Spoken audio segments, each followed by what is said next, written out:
তাত একদম নমাৰ লগে লগে মানে এলটিটি ফায়াৰিং আৰম্ভ হৈ গ'ল। মীনা কুমাৰী দাস আৰু পদ্মা দাস ৰিজাৰ্ভেশ্যনৰ কাৰণে আহিছিলে, সিহঁতে কাউণ্টাৰ ফাইলো লৈ গ'ল। মোলৈ চিঠি লিখি থাকে ল'ৰাজনে, মনা কৰি দিবচোন, মই এতিয়া চাকৰিত আহিছোহে, মোৰ বহুত দায়িত্ব আছে, মই সেই বৰাকহে ভাল পাওঁ। মই মিষ্টাৰ কথা কৈ দিলো। আৰু আমাৰ ল'ৰা ছোৱালীবিলাকৰ মানে এই তামোল পাণ গুটকা এইবিলাকে নিচা জাতীয় বস্তু খোৱাৰ কাৰণে এইখিনিতে বাইদেউ আপোনাৰ ব্যক্তিগত কথা এটা লৈ আহিছো। আপোনাৰ স্বামী পৰিচয় অলপ জানিব বিচাৰিম, তেখেতৰ লগত কেনেকে আপোনাৰ বিবাহ বা আবদ্ধ হ'ল এই বিষয়ে। এই এডালো বৰ মানে এইটো বৰ ডাঙৰ কাহিনী আৰু ফাৰ্ষ্ট যেতিয়া পাছিং আউট পিৰিয়ড হৈ গ'ল, চব হৈ গ'ল, তেতিয়া আমি মানে ঘৰলৈ আহিবৰ কাৰণে ৱাৰেণ্ট লৈছিলোঁ ছুটিৰ কাৰণে। এজনী পদ্মা দাস বুলি আছিলে, মোৰ লগতে কনষ্টেবল হয়, আৰু মই হেড কনষ্টেবল। তাৰপিছত আমাৰ মানে ৱাৰেণ্টখন ৰিজাৰ্ভেশ্যনৰ কাৰণে পঠাই দিলোঁ আমি ট্ৰেইনত। ৰিজাৰ্ভেশ্যন কৰিবলৈ গ'ল পদ্মা দাস, মোৰ ৱাৰেণ্টটো লৈ গ'ল। লৈ যাওঁতে ৱাৰেণ্টৰ কাউণ্টাৰ যিটো ফাইল, তাৰ কাউণ্টাৰ ফাইলটো মানে সিহঁতে আমাক দি দিলে, দুইটাই দি দিলে। এটা পাৰ্টটো লৈ আহিব লাগে, কিন্তু এটা পাৰ্টটো সিহঁতৰ তাত থাকিব লাগে, তেতিয়াহে সিহঁতে ডিপাৰ্টমেণ্টৰ পৰা পইচাটো ল'ব পাৰিব। কিন্তু সিহঁতে দুইটাই পাৰ্ট আমাক দি দিলে, ফালি পেলাই মানে কৰিলেও দি দিলে। তাৰপিছত নাজানে আৰু ফাৰ্ষ্ট টাইম হেৰি কৰিবলৈ গৈছে, লৈ আহিলে। তাৰপিছত যেতিয়া লৈ আহিলে, তেতিয়া ৰেলৱেৰ পৰা মানে আমাৰ তাত এই চিগনেলৰ মানুহ থাকে, ৰেলৱে ষ্টেচন গুৱাহাটীত, দিল্লীত। তাৰপিছতে সিহঁতে কৈছে বোলে এনেকে তেনেকে মীনা কুমাৰী দাস আৰু পদ্মা দাস ৰিজাৰ্ভেশ্যনৰ কাৰণে আহিছিলে, সিহঁতে কাউণ্টাৰ ফাইলো লৈ গ'ল। তাৰপিছতে আৰু কাউণ্টাৰ ফাইল লৈ গ'ল বুলি কওঁতে একদম CRPত মেছেজ আহি গ'ল আৰু আমাৰ চিগনেল চেণ্টাৰত। আৰু মোৰ হাজবেণ্ড তেতিয়া আছিলে অপাৰেটৰ, চিগনেলত আছিলে, তেখেতো CRP পৰে হয়, চিগনেলত আছিলে। চিগনেলত যেতিয়া গম পালে যে অসমীয়া ছোৱালী আছে, তাৰপিছত তেওঁ মানে হেৰি আহি পেলাই নিজে মানে কাউণ্টাৰ ফাইল কেইটা কালেক্ট কৰি পেলাই তেওঁলোকে পঠাই দিলে অফিচিয়েলি, গ'ল আৰু। তাৰপিছতে চিনাকি হ'ল। এবাৰ তেনেকে আমাৰ নেশ্যনেল গেম হৈছিলে তালকটোৱা ষ্টেডিয়ামত, তাত মই আমাৰ মিষ্টাৰৰ লগতে আৰু এজন তেওঁ বন্ধুৰ লগত লগ পাইছিলোঁ। চিনা পৰিচয় হ'লো অসমীয়া ছোৱালী বুলি, ভালকে তেওঁলোকে ৰেচপঞ্চ কৰিছে, মাতা বোলা কৰিছে। ময়ো তেতিয়া মানে CHMৰ ডিউটি কৰি আছিলোঁ। 1989ত এটা মানে মহিলা ভৰ্তি হৈ আহিছিলে, তেতিয়া মই মানে CHM বুলি কওঁতে সিহঁতৰ মানে ট্ৰেইনিঙৰ CI ডিউটি কৰি আছিলোঁ। সিহঁতক মানে গেম চাবৰ কাৰণে লৈ গৈছিলোঁ, নতুনকৈ অহা ছোৱালী, এইবিলাক চালে অকণমান সিহঁতে হেৰি হ'ব। লৈ যাওঁতে তালকটোৱা ষ্টেডিয়ামক পালোঁ, লগ পাওঁতে সেই যিজন মানে শইকীয়া বুলি এজন আছিলে গোলাঘাটৰ, তেখেতে মানে মোক মানে কি ক'ম আৰু মানে হেৰি চিঠি লিখিবলৈ আৰম্ভ কৰি দিলে। তাৰপিছতে মই এওঁক ক'লো, আমিতো ঝৰদাতে থাকো না, আহোঁতে যাওঁতে লগ পাওঁ। তেতিয়া মই ক'লো, বৰাদা আপোনাৰ লগৰ সেই মানুহজনে বোলো মোলৈ চিঠি লিখি থাকে, ল'ৰাজনে, মনা কৰি দিবচোন, মই এতিয়া চাকৰিত আহিছোহে, মোৰ বহুত দায়িত্ব আছে, মোৰ ভাই ভনী সৰু সৰু, বহুত দায়িত্ব আছে, মই এইবিলাকত এতিয়া BSFৰ কথা চিন্তা কৰা নাই, তেনেকে বুলি ক'লে। তথাপিও মানে চিঠি লিখিয়ে থাকে। এদিন লগ পাবলৈ আহিলে, লগ পাবলৈ আহোঁতে মই মানে সন্মানৰ খাতিৰত লগ পাবলৈ আহিছে, আৰু আমাৰ আকৌ একদম বহুত ষ্ট্ৰিক্ট, কাকো পাৰ্মিশ্যন নিদিয়ে মানে কেম্পৰ ভিতৰত আহিবলৈ। মহিলা কেম্প, কোনোবা আহিলে মানে সঁচা মিছা কিবা ক'ব লাগিব, মোৰ খুৰা হয়, মোৰ খুৰাৰ ল'ৰা হয়, মোৰ মামা হয়, মানে এনেকে ক'ব লাগিব। এতিয়া মইনো কি ক'ম? তাৰপিছতে মই কৈছো, এই মোৰ গাঁৱৰে হয়, ঘৰৰ ওচৰে হয়, মোক খবৰ ল'বলৈ কাৰণে আহিছে, দেউতাহঁতে কৈছে খবৰ ল'বলৈ আহিছে। তাৰপিছত পাৰ্মিট কৰিলে আৰু মই লৈ গ'লো মেছত নি পেলাই ভাত পানী খোৱালো। খুৱাওঁতে তেওঁ মানে মই কিবা কাৰণত তেনেকে যাওঁতে বাচন চাচন ধুই বহি আছে। মোৰ মানে এইটো কথা বহুত বেয়া লাগিলে, মতা মানুহটো হৈ পেলাই বাচন চাচন ধুই বহি আছে। তাৰপিছতে মই তেওঁ গ'ল আৰু যোৱাৰ পিছত মই বোলো, মই তেতিয়াও মানে কৈছো যে মই এইবিলাকত তেতিয়া মই বিয়া বাৰু হোৱাৰ কথা চিন্তা কৰা নাই, ভাই ভনী সৰু, অলপ দিন চাকৰি কৰিম, তেওঁলোকৰ কাৰণে কিবা কিবি কৰিব লাগে, তেনেকে ভাবি ক'লো। নামানে। মই এওঁক কৈ দিলো আৰু তেওঁক মই তাৰপিছতে চিঠি দিয়াৰ পিছত মই কৈ দিলো, মই সেই বৰাকহে ভাল পাওঁ। মই মিষ্টাৰৰ কথা কৈ দিলো, মই বোলো এই আপোনাৰ বন্ধু, মই বৰাকহে ভাল পাওঁ, তেনেকে বুলি ক'লো। মই ভাবিছো তেওঁ চাগে দুখী হ'ব, গৈ পেলাই চাগে নক'ব, কিবা তেনেকুৱাও হ'ব বুলি ভাবিছিলো।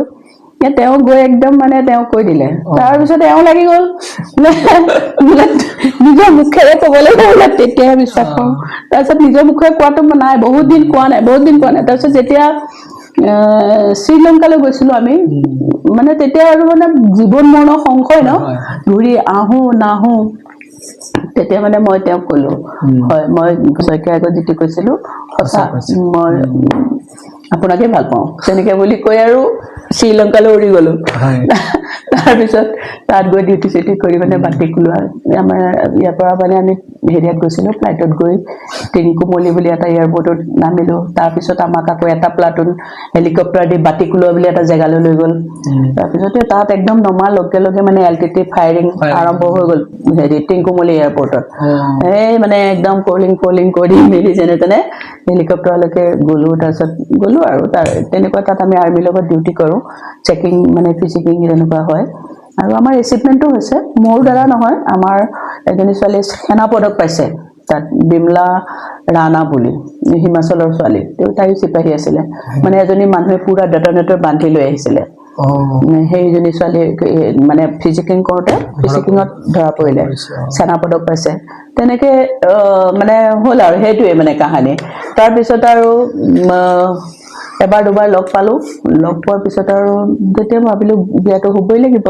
তাৰপৰা ঘূৰি অহাৰ পিছত 89ত তেওঁ আমাৰ ঘৰলৈ গ'ল আনিলে তেওঁলোকৰ ঘৰৰ মানুহ আমাৰ ঘৰেও মানে বিয়া দিবলৈ ইচ্ছা নাছিলে মাহঁতে ভাবি মানে আমাৰ আইতাও আছিলে তেতিয়া আমাৰ মানে নানিমা তাৰপিছতে তেওঁ মানে ক'লে এই এতিয়া বিয়া চিয়া হ'ব নালাগে অলপ দিন হেৰি কৰ সঁচাই আছিলে কথাটো কিন্তু হ'ব লগা আছিলে হৈ গ'ল 89 জুলাই মাহত আমি বিয়া হ'লোঁ তাৰপিছতে তাতে জৰদাত আমি অলপ দিন থাকিলোঁ একেলগে তাৰপিছত আৰু ডাঙৰ ছোৱালীজনী জন্ম হ'ল জানুৱাৰী 1991ত তাৰপিছত আকৌ সৰু ছোৱালীজনীৰ জন্ম হ'ল 1992ত ছেপ্টেম্বৰত আৰু ল'ৰা এটা আছে 1997ত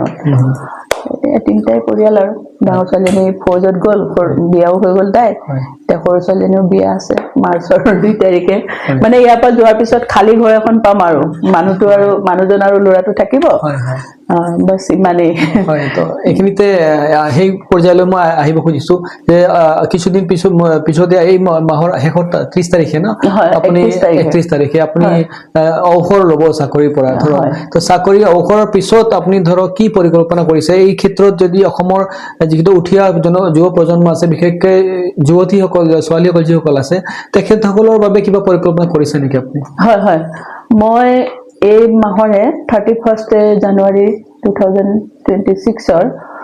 মই মানে সুপাৰএনুৱেশ্যন গৈ আছোঁ মই এতিয়া 39 year 11 month আৰু একদিন চাকৰি হ'ল মোৰ পুৰা মানে 40 বছৰে এমাহ কম আৰু মোৰ মানে পৰিকল্পনা এইটোৱে সবতকৈ আগতে মই নাৰ্চাৰী এখন কৰাৰ পৰিকল্পনা মোৰ ঘৰৰ সন্মুখত জেগা আছে মই ভাবো অকণমান নাৰ্চাৰী কৰি মই নিজৰো সময় হেৰি হৈ থাকিব আৰু তাৰ উপৰি মানে মই এই ল'ৰা ছোৱালীখিনিৰ কাৰণে অকণমান আমাৰ অসমীয়া ল'ৰা ছোৱালীখিনিৰ কাৰণে আমি কৰিয়ে আহিছোঁ মোৰ মিষ্টাৰ আৰু মই কৰিয়ে আহিছোঁ বহুত মানে 2010 লৈকে আমি ইমানেই ল'ৰা ছোৱালী অসমৰ ভৰ্তি কৰাইছোঁ নিজে এই দাদা ল'ৰা মামা ল'ৰা কিবা কিবি কৰি আৰু মানে তেনেকৈ ৰিকুৱেষ্ট কৰিও আৰু কেতিয়াবা মই ভৰ্তিত কপটেট মেম্বাৰ হিচাপেও বহুতবাৰ ডিউটি কৰিছোঁ আৰু মোৰ হাজবেণ্ডেও মানে তেতিয়া ষ্টেনোগ্ৰাফাৰ থাকি পেলাই কমাণ্ডেণ্টৰ লগত পাৰ্চনেলিও যায় তেনেকৈ আমি বহুত ল'ৰা ছোৱালী ভৰ্তি কৰিছোঁ মানে আপুনি ক'বলৈ গ'লে এতিয়া মানে শদিয়াৰ পৰা ধুবুৰীলৈকে আমি ভৰ্তি কৰা মানে ক'ৰবাত গম পালে আপুনি 2006 2007ত